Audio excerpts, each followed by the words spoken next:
Kalau ini efektif, maka insya Allah pengelolaan zakat melalui Basnas dan pengelolaan wakaf melalui Badan Wakaf Indonesia ini pasti insya Allah sedikit demi sedikit dengan tersosialisasinya wakaf ini akan juga mengangkat derajat kesejahteraan umat itu sendiri.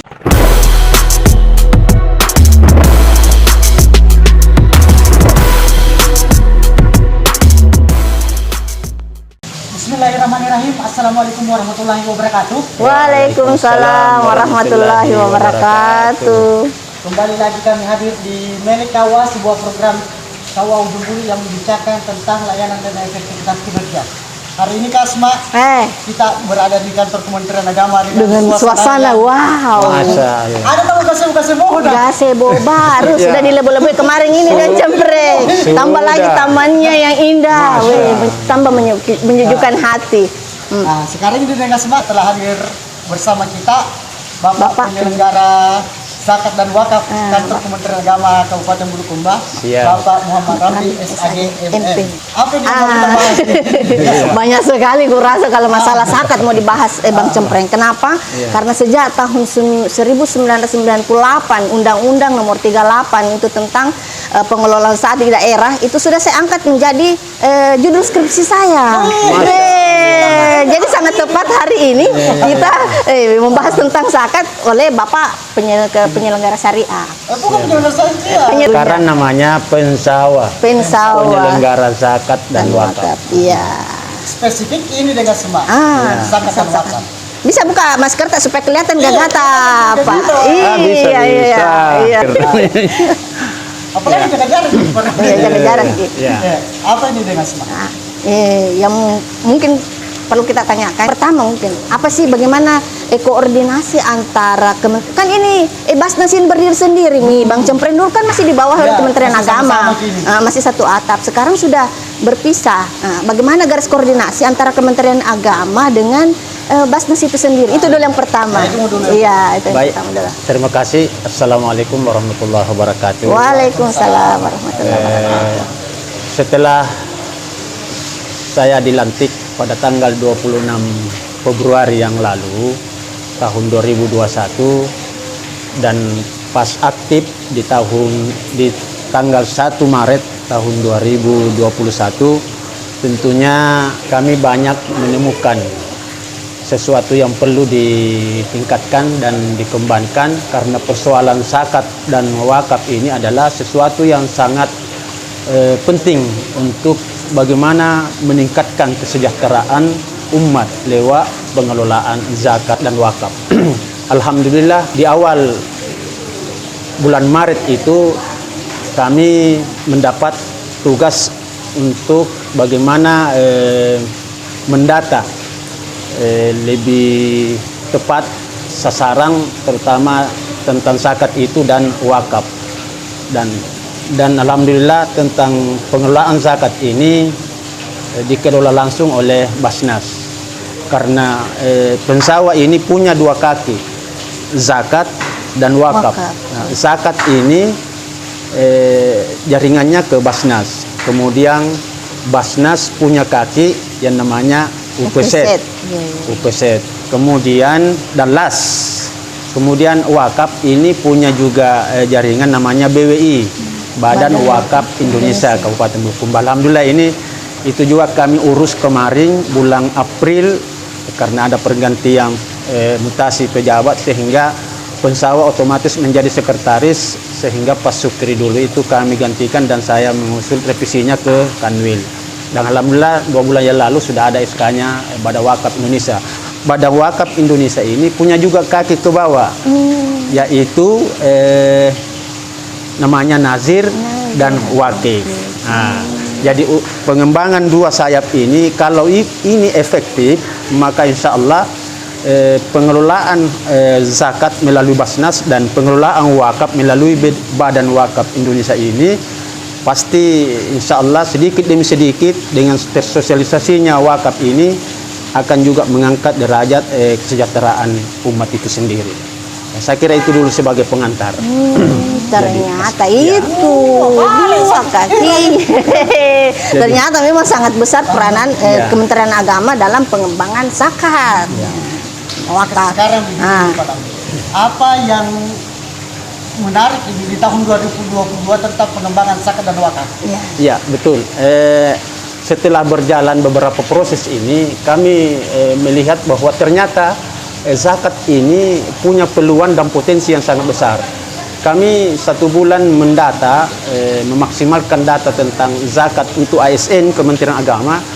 Yang saya dapatkan itu bahwa ternyata ASN Kementerian Agama itu dari 584 ASN itu potensinya luar biasa. Kami pernah menghitung bahwa kalau ini maksimal dari 584 musakti di ASN di Kementerian Agama itu 55 juta per bulan. Nah, kalau itu dikali 1 tahun itu 661 juta. Nah, saya hitung kalau dikali 5 tahun itu potensinya luar biasa sampai 3,3 M. Sampai 3,3 M. Nah, ini baru zakat, baru lingkup Kementerian Agama, ASN. Belum untuk bicara tentang bagaimana impak yang honorer. Kalau berbicara tentang impak honorer itu yang lebih 1.000 orang itu 1,4 miliar 5 tahun. Jadi kalau 1,4 miliar itu dibagi 5 tahun, kemudian dibagi 12 bulan, mungkin ya sekitar itu hasilnya. Yang kalau 5 tahun itu 1,4 untuk impak yang honorer. Tapi untuk ASN ini luar biasa juga itu tadi. Saya katakan bahwa 661 juta per tahunnya. Nah, kalau 5 tahun itu dikumpul itu yang maksimal secara keseluruhan, maka bisa dijadikan untuk membangun madrasah atau ke bangunan-bangunan lembaga pendidikan yang ada di kita kalau itu maksimal. Karena kajiannya ke situ 661 juta per tahunnya kalau ini maksimal zakatnya ASN. Sebelum kita lanjut lagi Bang Cempreng, ini kan tentang pengumpulan. Bagaimana bentuk metode pengumpulan zakat yang sudah dilakukan untuk lingkup di Kementerian Agama itu sendiri? Jadi kita di Kementerian Agama ini karena terbentuk UPZ, unit pengumpul zakat, dan ini sudah lama sebenarnya terbentuk. Tinggal mau dimaksimalkan, apalagi dengan adanya surat edaran Bupati kemarin yang 1 bulan yang lalu, itu sangat menarik untuk dikaji. Untuk Pemda ini itu 600 juta lebih satu bulan, Pak. Nah, kali 12 bulan berarti 8 miliar sekian. Nah, itu untuk Pemda. Kalau ini dan langsung dipotong gajinya di keuangan. Nah, kalau kita ini di UPZ kantor Kementerian Agama ini, alhamdulillah itu kemarin tahun ini saya sudah hitung kemarin itu lebih 100 juta. Tetapi kan itu hanya 70% diberikan kewenangan UPZ untuk mendistribusikan itu. Karena sebenarnya di Undang-Undang 23 ini tahun 2011 tidak ada peluang untuk UPZ itu mendistribusikan itu pengumpulan. Tapi karena ada kebijakan di Perbasnas nomor 2 tahun 2016 bahwa diberikan kebijakan untuk UPZ bisa mengelola 70%, 30% langsung ke Basnas.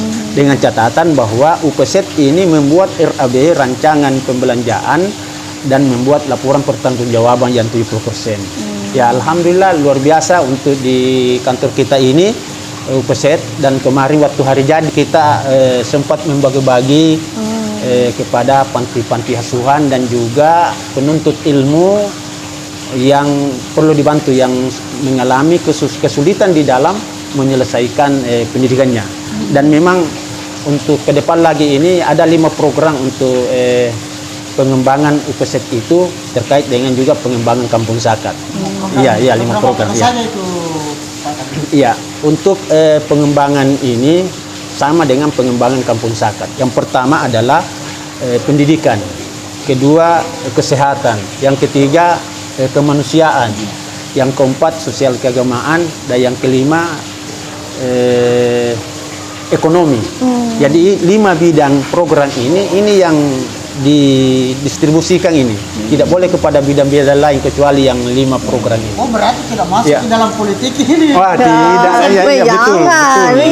Ini dana umat ini, Bang Cempreng. Karena yang belum mandat itu dana zakat ini dipakai ke itu pergi kampanye.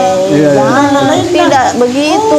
Sekarang ini Basnas itu pengelolaan keuangan tentang dana yang terkumpul itu betul-betul selektif sekali Bang Cempreng. Jangan salah, profesional, ada akuntannya. Karena setiap tahun ya diaudit ya. Setiap tahun diaudit, ada auditor yang datang untuk pengelolaan keuangan Basnas itu sendiri. Ya betul. Jadi persoalan bagaimana akuntabilitas pengelolaan zakat ini di Basnas ini setiap tahun, bahkan tahun kemarin 2021 kalau tidak salah di bulan Juli, kita mengaudit itu. Kita mengaudit audit syariah namanya. Audit syariah. Kementerian Agama yang iya betul.